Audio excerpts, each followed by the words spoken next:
This is BBC News. I'm Nkemi Fejikan, and these are our top stories. No Trump, no KKK, no fascist USA! Hundreds of thousands of protesters across the United States against President Trump's hardline immigration policies. In India, the rape and torture of a 7-year-old girl sparks angry scenes on the streets. Syrian forces shell opposition held Deraa as rebels refuse to surrender. And game over for Messi and Ronaldo. Argentina out, Portugal sent packing the first day of the World Cup knockout matches.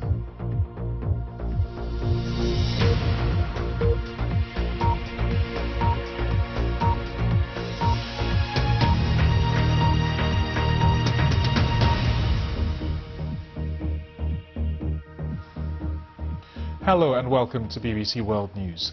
From coast to coast, in major cities and small towns, hundreds of thousands of Americans have come out to protest against President Trump's immigration policies. Protesters have been calling for migrant families split up at the U.S. border to be reunited. Now, it should be pointed out that the rallies were organized before Mr. Trump ordered an end to the widely criticized zero-tolerance policy of separating children from their parents. But most of those 2,300 children are yet to be reunited with their families. Chris Buckler has been speaking to protesters in Washington. No Trump, no KKK, no fascist USA! A nation that was built on the back of immigration seems more than ever divided by the issue. No hate, no fear! Across America, tens of thousands gathered to protest at how people are treated when they arrive at this country's borders. From New York to San Francisco, families march together in support of other families. No kid should be put in jail. In Washington, on a stage that could be seen from the White House, children were among those sending a message to President Trump. We couldn't imagine if somebody took away our kids, under the guise of giving them a bath. It's horrible. We want the families to be together. We want them to be together as soon as possible. We're here to make our voices heard. It was public anger that forced Donald Trump to change his policy of separating families. However, there is concern here that many parents have still not been reunited with their children. And there's also a worry about what will come next. This suggestion that families could simply be held together. But President Trump knows among his supporters there are many who want this border with Mexico to remain secure. And he believes America couldn't cope with the huge numbers that want to make the country its home. I can't imagine being these people. I can't imagine not speaking the language. I can't imagine not having lawyers. I can't imagine not knowing what's going to happen to you. This day of action was planned before the outcry over family separations. But the White House knows the president's polarizing policies will remain under close scrutiny. Chris Buckler, BBC News, Washington. Well, earlier I spoke to Marissa Lang, staff writer at The Washington Post, and I asked her what sort of people were at the rally. There were a number of people who came from around the Washington area, but there were just as many who came from various states across the country. We found a young man who traveled from Alabama alone on an 11-hour bus ride to be here today. There were a lot of families, a lot of parents who came out with their children, grandparents, people who wanted to come and show support for the immigrant families at the border. And, there were some folks who said that they'd never been to a protest before. Talked to a gentleman who said he's a lifelong Republican, had never been out to a demonstration, and this was his first. That was actually the question I was going to ask you about, if there were any sort of newbies, people who would not necessarily be against the Republican agenda or President Trump administration who were in attendance. There were, yes.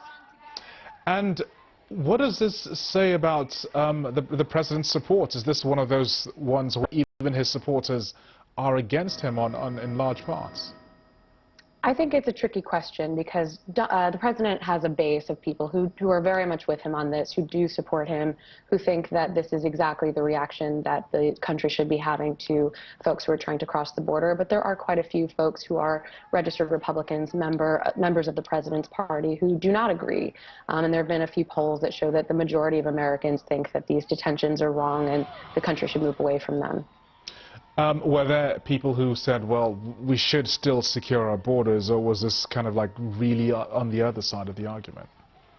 The protest today had three main points. The first was they want the immediate return of all of the children who were separated from their parents. The second was that they wanted to stop family detentions, which the president's administration has said they will continue to do. And they also wanted the president to move away from his zero-tolerance immigration policy, stop the crackdowns and the criminalization. There were other folks there who had a bit more of an aggressive personal agenda, people who were calling for the abolition of U.S. Immigration and Customs Enforcement, also known as ICE. And then there were folks who said, you know, I believe we should have a secure border, but this is not how we should be treating people who are coming here seeking asylum. So it was a pretty wide array of opinions, but they all kind of agreed on these few central points.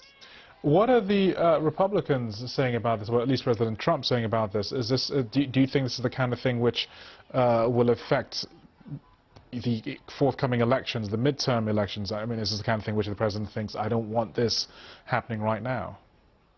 I think it certainly will be an issue in the upcoming election. It's interesting, the president actually tweeted, while many of these rallies were happening across the country, there were 750 in the United States today, and he tweeted in the midst of all of that a message supporting his immigration policy and saying that, you know, we need to have a strong approach at the border. There need to be aggressive methods in terms of dealing with folks who cross illegally. So I don't know that it's changing his mind, but that's certainly the hope. Organizers think that if they just keep the pressure on, it might force his hand a bit to the place that they want it to be. And that was Marissa Lang. A 7-year-old girl who was raped and tortured in the Indian state of Madhya Pradesh recently is now believed to be recovering from severe injuries. Meanwhile, thousands have been out on the streets protesting against the incident. The BBC's Nitin Srivastava visits the town of Mandsaur. Prayers for someone they have never seen or met. These schoolgirls have been out on the streets demanding justice for a 7-year-old who was brutally raped and stabbed.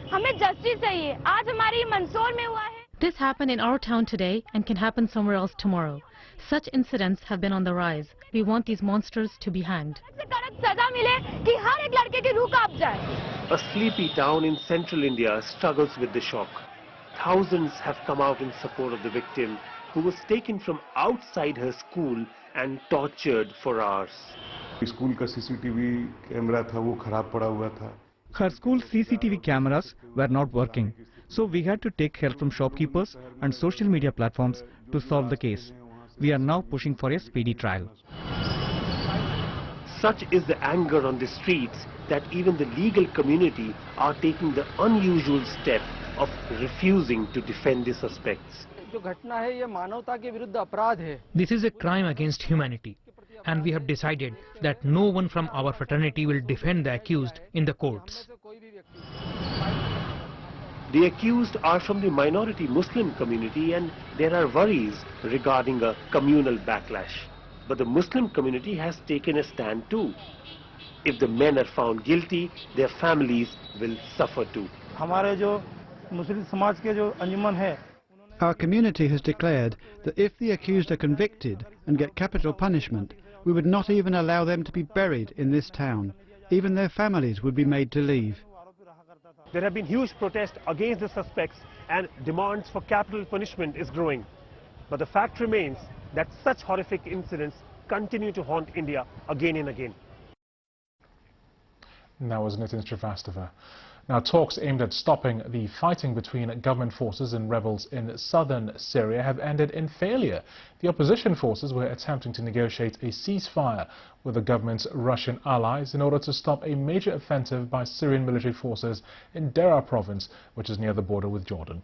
But the rebels have reportedly rejected what they called a humiliating demand to surrender. Bill Hayton has the details.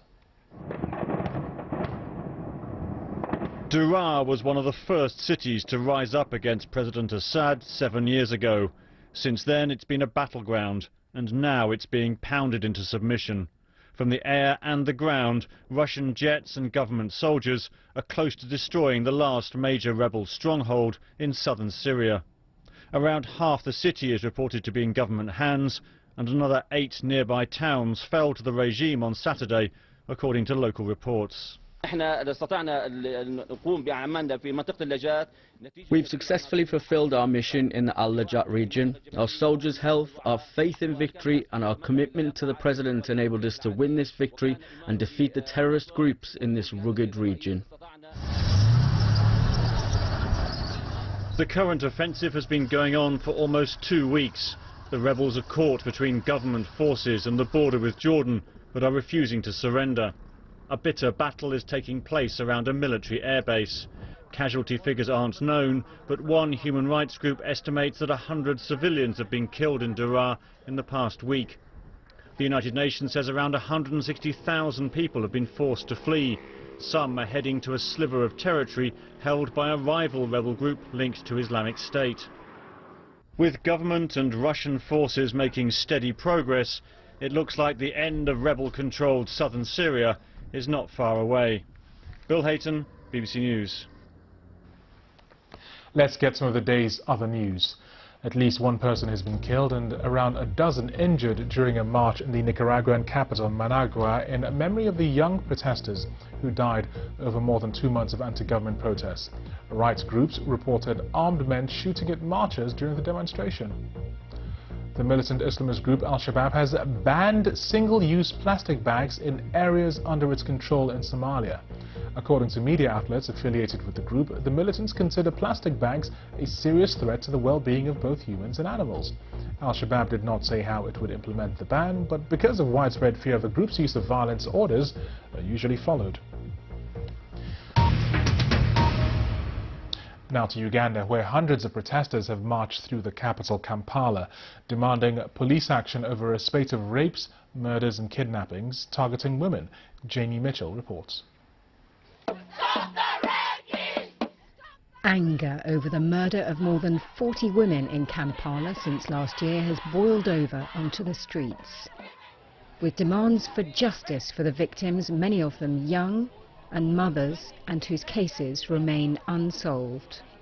What sort of society are we living in where 42 women are dead and we're asking what were they wearing, how many boyfriends did they have, you know? That's such a rape culture and victim blaming mentality. Among the marchers, ambassadors from the US and France, demanding improved security for staff who are afraid to go out. This violence is intolerable. I am here side by side with Ugandan women for better protection because women are the backbone of society. Critics say the police response has been inadequate, accusing the Ugandan force of devoting too many of its resources against opponents of the country's long-serving President Yoweri Museveni. But for some marchers, the blame lies with Ugandan society as a whole. In Africa, it's the responsibility of the men to protect the women. And we as the men, we have really failed that. We have failed to protect our wives, we failed to protect our mothers, and we have also failed to protect our daughters. The message to Uganda's government is that women's lives matter, and they've had enough of living in fear. Janie Mitchell, BBC News. Stay with us on BBC News because still to come, it's a game over for Argentina and Portugal after losses on the first day of the World Cup knockouts. The greatest of all time, Messi and Ronaldo, among the heavyweights heading home.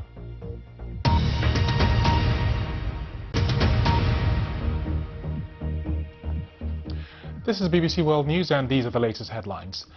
From DC to LA, hundreds of thousands of Americans protest across the states against President Trump's immigration policies.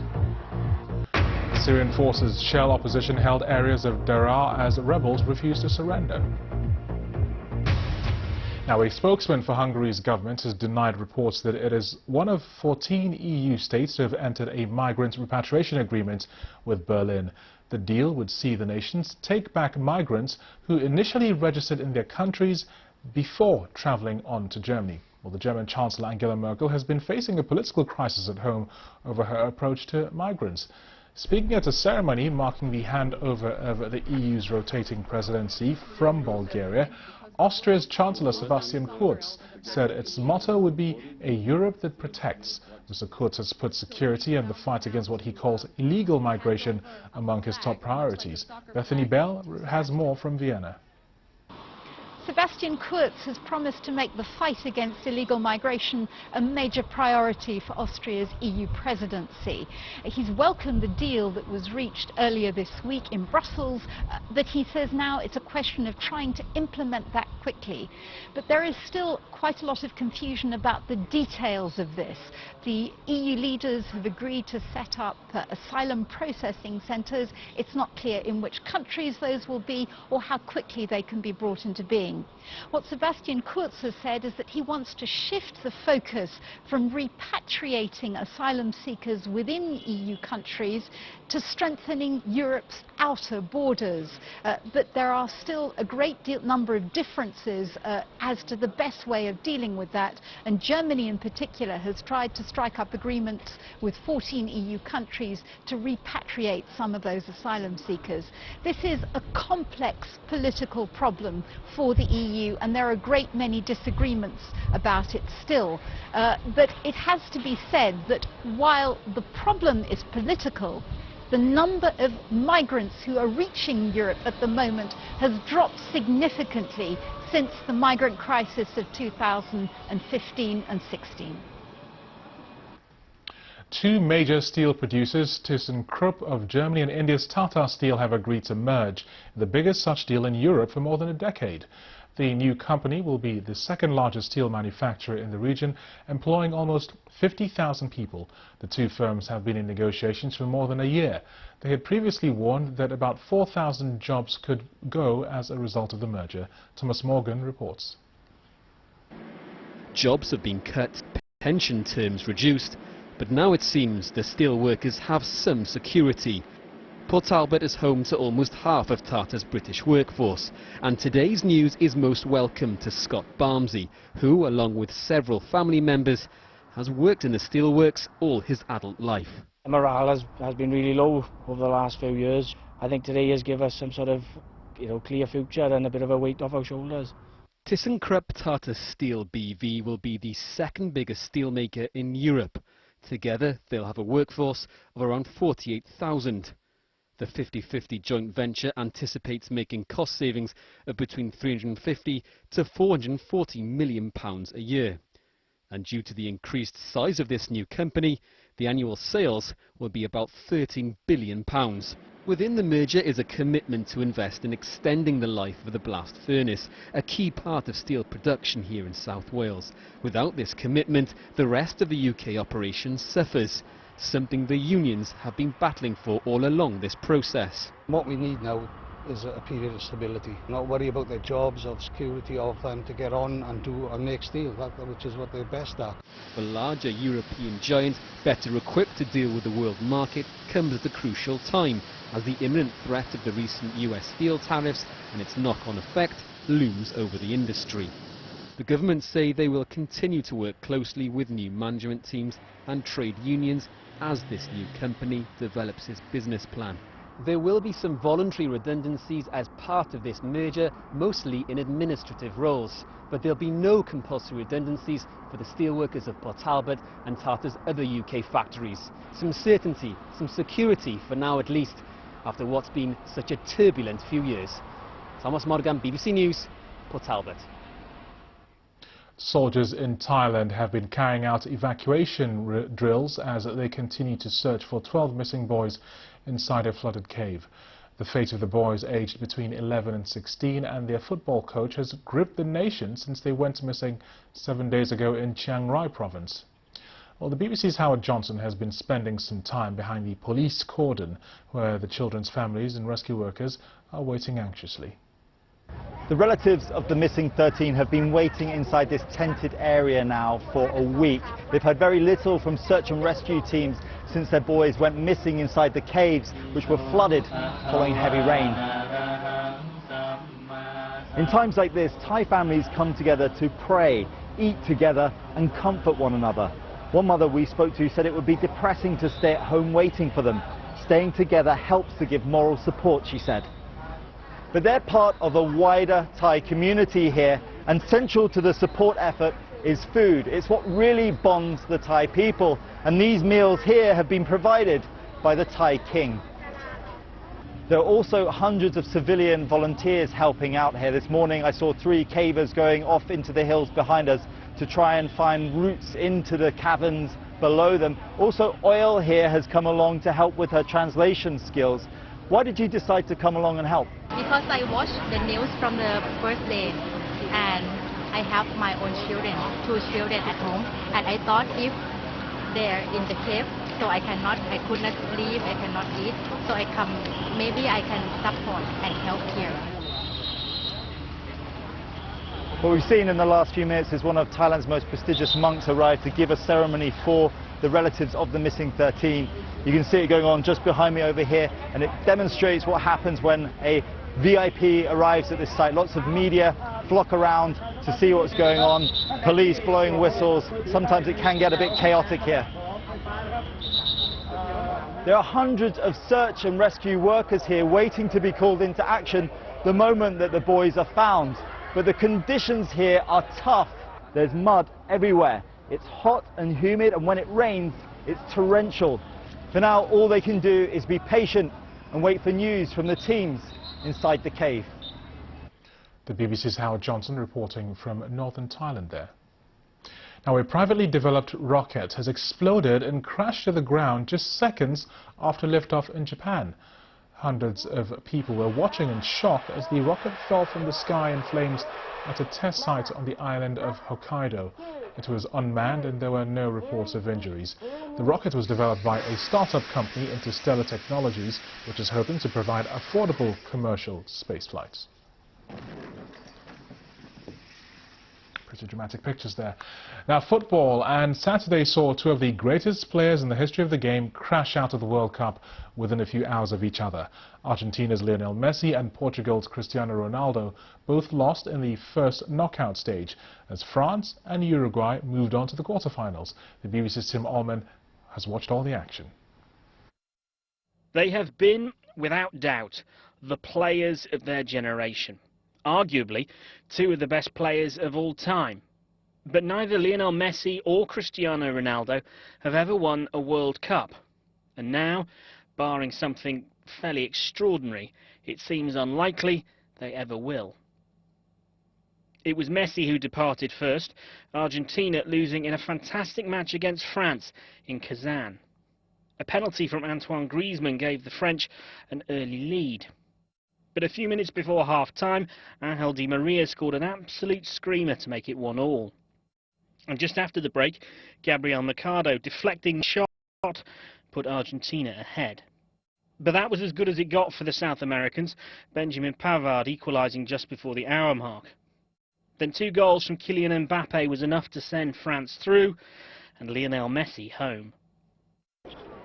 For the Argentina fans it was a disappointment, but some still have hope. Este proceso de jugadores creo que ya cumplió su ciclo. This team has completed a cycle. It now has to be renewed. 10 players plus Messi. He has to continue. He has to get to the World Cup. It's fundamental. I want him to leave the game with that golden trophy. A team that never worked, never got going. But it was a great match, which either side could have won. So, superstar number 1 had gone. What about superstar number 2? The second match, Uruguay versus Portugal, took place in Sochi. And it was Uruguay who took the lead. A fantastic cross met by a fantastic header from Edinson Cavani. 10 minutes into the second half and it was 1-1, Pepe doing the honours. But Uruguay weren't to be denied, Cavani getting his second. Another great player heading home, and the sense that an era is drawing to a close. BBC News. Well, for more on the World Cup, head to BBC Sports. That's the website. You'll find team news, fixtures, match reports, all building up to the final on July the 15th. Go to bbc.com/World Cup. Now, a great white shark has been spotted near the Spanish Mediterranean island of Mallorca. This footage was captured by a wildlife conservation group. It's the first time such a shark has been seen in this area for over 40 years. The last confirmed sighting of such a fish was in the Balearic Islands, which was by fishermen in 1976. Great whites can weigh up to 2 tons and grew up to lengths of 20 feet. Stay safe in those waters. Bye-bye.